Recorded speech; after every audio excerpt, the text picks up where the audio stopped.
Accounting का first chapter start करेंगे हम। फर्स्ट चैप्टर है हमारा अकाउंट फ्रॉम इनकम्प्लीट रिकॉर्ड। इसके अंदर हमने सीखना है single entry system. Last year हम लोगों ने जो टॉपिक्स पढ़े थे उसके अंदर मोस्टली हम लोगों ने डबल एंट्री सिस्टम सीखा था।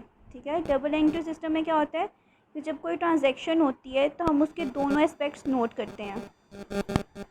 जैसे आप कोई एंट्री करते थे जर्नल में, अगर मैं एग्ज़ाम्पल दूँ, अली परचेज्ड अ बुक। ठीक है, अब अली ने बुक परचेज़ की है, विद कैश की होगी या क्रेडिट पे की होगी, लेकिन हमें उसके दो एस्पेक्ट पता हैं कि अली ने बुक परचेज़ की है और पैसों से की है। ठीक है, इसी तरह अब वहाँ पे डबल एंट्री सिस्टम था, दोनों एस्पेक्ट्स पता चल गए हमें, लेकिन यहाँ पे सिंगल एंट्री सिस्टम हमने पढ़ना है। अब इसमें क्या है कि बिज़नेस की जितनी भी ट्रांजैक्शंस हैं उनको हम सिंगली रिकॉर्ड करेंगे, मतलब हमें उसके दोनों एस्पेक्ट्स नहीं पता होंगे। इसकी एग्जांपल ये है, we have to receive from Ali ₹10,000। अब हमें ये पता है कि हमें अली से पैसे रिसीव करने हैं, लेकिन ये नहीं पता क्यों करने हैं। ठीक है, तो ये माइंड में रखना बहुत ज़रूरी है कि हमने अपनी ट्रांजैक्शन का एक एस्पेक्ट नोट करना है।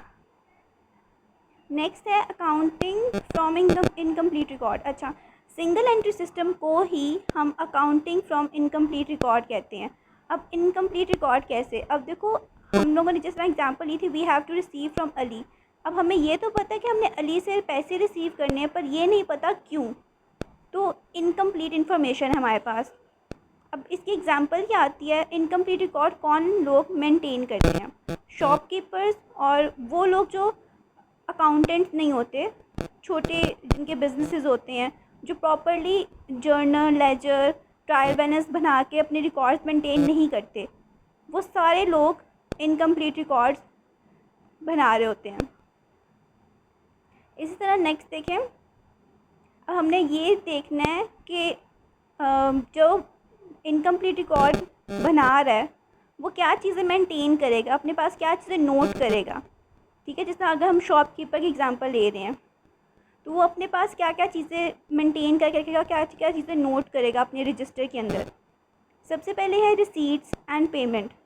रिसीट्स आपको पता है, जब हम पैसे रिसीव करते हैं, वो जितने लोगों से पैसे रिसीव करेगा वो एक रिकॉर्ड बना के रखेगा उसका, कि मैंने इस बंदे से इतने पैसे लिए, इस बंदे से इतने पैसे लिए।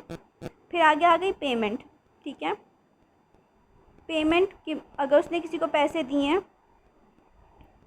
तो वो भी मेंशन करेगा कि उसने किसको पैसे दिए हैं, कितने पैसे दिए हैं। ठीक है, और इसके आगे मैंने मेंशन भी कर दिया, कैश लिखा हुआ है कि जितनी भी कैश ट्रांजैक्शंस होंगी, पैसों का लेन देन जो हो रहा होगा, उसको हम रिसीट्स और पेमेंट्स में मेंशन करेंगे। नेक्स्ट है प्रॉफिट एंड लॉस। अब जाहिर सी बात है, एक दुकानदार है, वो अपनी चीज़ों का रिकॉर्ड रखेगा। ठीक है, और उसकी जितनी भी बिक्री होगी, जितनी भी उसकी सेल्स होंगी, ठीक है, उसमें से वो अपने वो सारे खर्चे निकाल कर जो उसके पीछे बच जाएगा वो उसका प्रॉफिट होगा। जिसका मैंने आगे फॉर्मूला लिख दिया हुआ है, sales minus expense is equal to profit. अब ज़रूरी नहीं है कि हमेशा ये प्रॉफिट हो, कभी कभी होता है कि हमारी सेल्स एक्सपेंसेस से कम होती हैं, तो अगर सेल्स एक्सपेंसेस से कम होंगी तो हमारा लॉस भी हो सकता है। ठीक है, तो जो भी होगा हमारे बिज़नेस का वो हम नोट करेंगे। नेक्स्ट है पर्सनल अकाउंट। अब पर्सनल अकाउंट की मैं एग्जांपल आपको यहाँ नीचे लिखा मैंने, इंडिविजुअल एंड कंपनी। अच्छा, अब इसकी एक सिंपल सी एग्जांपल मैं आपको देती हूँ कि जो आपके मोहल्ले में छोटी छोटी शॉप्स होंगी, किराने वाली शॉप्स होंगी, उसमें आप कभी कभी लोग उधार चीज़ें ले आते हैं और उनको कहते हैं हमारा खाता बना देना। ठीक है, तो वो दुकानदार आपका नाम लिखकर नीचे लिख देता है कि इस बंदे ने मुझे इतने पैसे देने हैं। वो जो अकाउंट होता है उसको कहते हैं पर्सनल अकाउंट।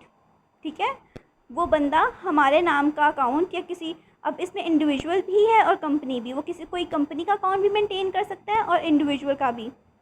नेक्स्ट है नॉन मेंटेन्ड रिकॉर्ड्स। मतलब अब ये वो रिकॉर्ड्स हैं जो कि हम लोग डबल एंट्री सिस्टम में रिकॉर्ड करते हैं, लेकिन अब क्योंकि हम पढ़ रहे हैं सिंगल एंट्री सिस्टम, तो इसके अंदर कौन से ऐसे रिकॉर्ड्स हैं जो हम मेंटेन नहीं करते। सबसे पहले आ जाएगा रियल अकाउंट्स। अब रियल अकाउंट्स में क्या आता है? एसेट्स, लाइबिलिटीज़ और कैपिटल। आपको पता है कैपिटल क्या होता है? जब हम बिज़नेस में पैसे इन्वेस्ट करते हैं उन पैसों को हम क्या बोलते हैं? कैपिटल। उसके बाद एसेट्स, उस कैपिटल से जो हम चीज़ें अपने बिज़नेस में यूज़ करने के लिए ख़रीदते हैं, ठीक है, मतलब वो चीज़ें जिनसे हमें फ़ायदा होता है, जिससे हम अपने बिज़नेस में यूज़ करते हैं, उनको हम क्या बोलते हैं? एसेट्स। आगे है लाइबिलिटीज़। लाइबिलिटीज़ मतलब हमारे कर्ज़े। अगर हमने फॉर एग्जांपल किसी से उधार लिया हुआ है तो हमने उसको वापस करना है, ये हमारी लाइबिलिटी है, ठीक है। ये 3 चीज़ें हम मेंशन करते हैं रियल अकाउंट्स में, बट हम लोग सिंगल एंट्री सिस्टम में ये अकाउंट्स नहीं बनाते, क्योंकि जाहिर सी बात है एक शॉपकीपर है, ज़रूरी नहीं है कि शायद उसकी एजुकेशन बहुत ज़्यादा अच्छी हो, वो प्रॉपर अकाउंट मेंटेन कर रहा हो, ठीक है, इसलिए सिंगल एंट्री में ये चीज़ें रिकॉर्ड नहीं की जाती। नेक्स्ट है नॉमिनल अकाउंट। नॉमिनल अकाउंट में आ जाता है रेवेन्यू और एक्सपेंसेस। अब हमारा कितना रेवेन्यू बन रहा है टोटल, ठीक है, और कितने ज़्यादा एक्सपेंसेस हमने किए हैं, ये सब चीज़ें जो इनके प्रॉपर अकाउंट्स बनते हैं वो भी हम सिंगल एंट्री सिस्टम में नहीं बनाते, ठीक है। ये है main important points single entry system के, ठीक है, और ये चीज़ें आपने याद रखनी है, आपको MCQs आ सकते हैं इसके रिलेटेड, ठीक है। नेक्स्ट है, अच्छा अब एक सिंपल सी बात है, जब हम बनाते थे जर्नल बनाते थे सबसे पहले, फिर हम लोग लेजर्स बनाते थे, ट्रायल बैलेंस, फिर ट्रायल बैलेंस से आगे हमारे प्रॉफिट एंड लॉस अकाउंट बनता था, ट्रेडिंग अकाउंट बनता था, ठीक है।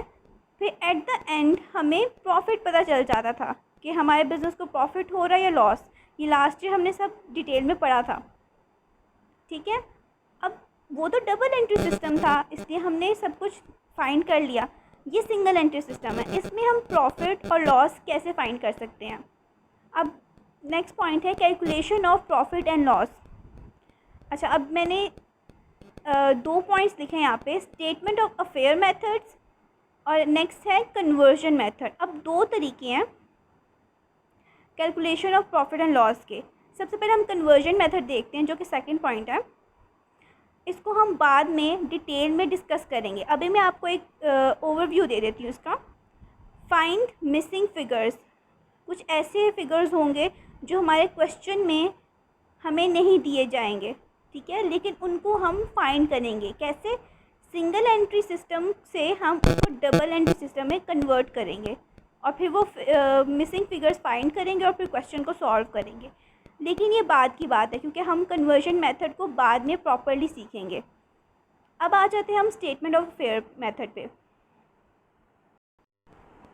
इस मेथड में हमें पहले 2-3 चीज़ें बहुत अच्छे से समझनी हैं। जब वो हमें अच्छे से समझ आ जाएंगी तो हम इसको आगे प्रोसीड करेंगे। ये चीज़ें मैंने यहाँ पे मेंशन कर दी हैं। ऑनर्स इक्विटी, सेकंड है ड्राइंग्स, फिर है एडिशनल कैपिटल इन्वेस्टेड। सबसे पहले आ गया ऑनर्स इक्विटी। अच्छा ऑनर्स इक्विटी मतलब आगे मैंने ब्रैकेट में लिख भी दिया हुआ है कैपिटल। अच्छा अब आपको पता है कैपिटल क्या होता है? वो जो ऑनर अपने वो पैसे जो ऑनर अपने बिजनेस में इन्वेस्ट करता है, ठीक है, उसको हम कहते हैं कैपिटल या फिर ऑनर्स इक्विटी, ठीक है। और आपको जो वर्ड इजी लगता है आप वो यूज़ कर सकते हो, नॉर्मली कैपिटल का वर्ड बेस्ट है। तो अब कैपिटल 2 तरह का होता है, ठीक है। अगर हम लोग बात करें डबल एंट्री की तो वो उसका एक अलग कंसेप्ट है, पर अभी हम सिंगल एंट्री की बात करें। अब सिंगल एंट्री में 2 तरह का कैपिटल होता है, एक होता है ओपनिंग कैपिटल और एक होता है क्लोजिंग कैपिटल। अब उसको मैंने यहाँ पे साइड पे एरोस बनाकर लिख दिया हुआ है, ओपनिंग और क्लोजिंग 2 तरह के कैपिटल्स होते हैं। अच्छा ओपनिंग और क्लोजिंग की बात हो रही थी, तो ओपनिंग वो कैपिटल होता है जो हम साल के शुरू में अपने बिजनेस में इन्वेस्ट कर रहे हैं, ठीक है। अब फॉर एग्ज़ाम्पल एक नया साल स्टार्ट हुआ है और मैंने उस साल के शुरू में कुछ कैपिटल इन्वेस्ट किया है, ठीक है। जो साल के शुरू में इन्वेस्ट करूँगी उसको मैं बोलूँगी ओपनिंग कैपिटल, ठीक है। इसी तरह पूरा साल मैंने काम किया, बीच में बहुत खर्चे हुए, कभी काफ़ी ज़्यादा प्रोसीजर्स चले, ठीक है, साल का एंड हो गया। साल के एंड में मेरे पास अब जो मैंने शुरू में इन्वेस्ट किया था अब एंड में मेरे पास कुछ ना कुछ बचा भी तो होगा ना, तो जो एंड में मेरे पास कैपिटल बच जाएगा, ठीक है, उसको हम बोलेंगे क्लोजिंग कैपिटल। ठीक है, नेक्स्ट है ड्राइंग्स। अच्छा, अब लास्ट ईयर हमने ड्राइंग्स बहुत डिटेल में डिस्कस की हुई हैं कि अगर एक बिज़नेस है और ऑनर उस बिज़नेस में से कोई चीज़ अपने पर्सनल यूज़ के लिए, अपने ज़ाती इस्तेमाल के लिए, उस बिज़नेस के लिए नहीं, अपने ज़ाती इस्तेमाल के लिए वो एसेट्स या फिर कोई भी चीज़ वो यूज़ कर रहा है, ठीक है, या अपने घर ले जाए कुछ, तो उसको हम बोलेंगे ड्राइंग्स। ठीक है, अब ये चीज़ आपने ध्यान याद रखनी है। अभी हमने 3 चीज़ें डिस्कस कर ली हैं, ओपनिंग कैपिटल, क्लोजिंग कैपिटल और ड्राइंग्स। नेक्स्ट आ जाता है एडिशनल कैपिटल इन्वेस्टेड। अच्छा, अब फॉर एग्ज़ाम्पल जैसा मैंने आपको बताया कि मैंने एक बिज़नेस स्टार्ट किया, उसके स्टार्टिंग में मैंने कैपिटल इन्वेस्ट किया और मैं अपना बिज़नेस एक्टिविटीज़ चला रही हूँ, ठीक है, पर साल के बीच में एक ऐसा टाइम आया कि मेरे पास जो कैपिटल था वो कम पड़ गया और मुझे अब अचानक से ज़्यादा कैपिटल की ज़रूरत है। तो मैं क्या करूँगी, मैं थोड़ा सा और कैपिटल इन्वेस्ट कर दूँगी। ठीक है, अब जो मैंने एक्स्ट्रा कैपिटल इन्वेस्ट किया है अपने बिज़नेस में, उसको मैं बोलूँगी एडिशनल कैपिटल इन्वेस्टेड। ठीक है, अब ये 4 पॉइंट्स हो गए। अगर ये 4 पॉइंट्स सबको क्लियर हैं तो हम नेक्स्ट जो हम टॉपिक स्टार्ट करेंगे वो सबको बहुत अच्छे से समझ आ जाएगा। ठीक है, आप मुझे बताना आपको ये टॉपिक समझ आया है या नहीं, कहीं किसी को कोई प्रॉब्लम है मुझसे लाजमी डिस्कस कीजिएगा। ठीक है।